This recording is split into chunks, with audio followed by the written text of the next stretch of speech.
નમસ્કાર, આઝાદ મીડિયા લાઈવમાં આપનું સ્વાગત છે।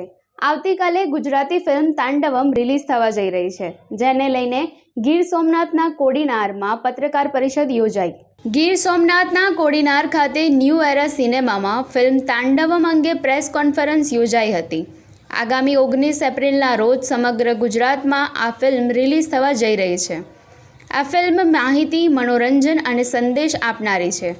આ ફિલ્મ એક સારી હિન્દી કે સાઉથની ફિલ્મ જેવી જ હશે તેવો દાવો તાંડવમ ફિલ્મના હીરો પ્રભાતસિંહ રાજપૂત અને માતૃશ્રી પ્રોડક્શન કરી રહ્યા છે। તાંડવમ જે મૂવી છે તે યુવાનોને બહુ સારો મેસેજ આપશે, કારણ કે આજે યુવાનો જે ડ્રગ્સના વ્યસને ચડી રહ્યા છે અને સિસ્ટમ ડ્રગ્સને અટકાવવાનો પ્રયત્ન કરે છે, પણ ક્યાંય ને ક્યાંય ઇનલીગલી પદ્ધતિઓ દ્વારા ડ્રગ્સ દેશની અંદર ઘૂસે છે અને દેશની અંદર સિસ્ટમને વિરુદ્ધ લોકો કામ કરે અને દેશના યુવાનોને બરબાદ કરવાનું જે ષડયંત્ર હોય છે એને અટકાવવા માટેના પ્રયત્નો કઈ રીતના થઈ રહ્યા છે તે તાંડવમની અંદર યુવાનોને બહુ સારો મેસેજ જશે। 19 એપ્રિલે સમગ્ર ગુજરાતના સિનેમાઘરોમાં રિલીઝ થવા જઈ રહેલી ફિલ્મ તાંડવમ ડ્રગ્સના દૂષણ સામે પડકાર ફેંકનાર ફિલ્મ બનશે।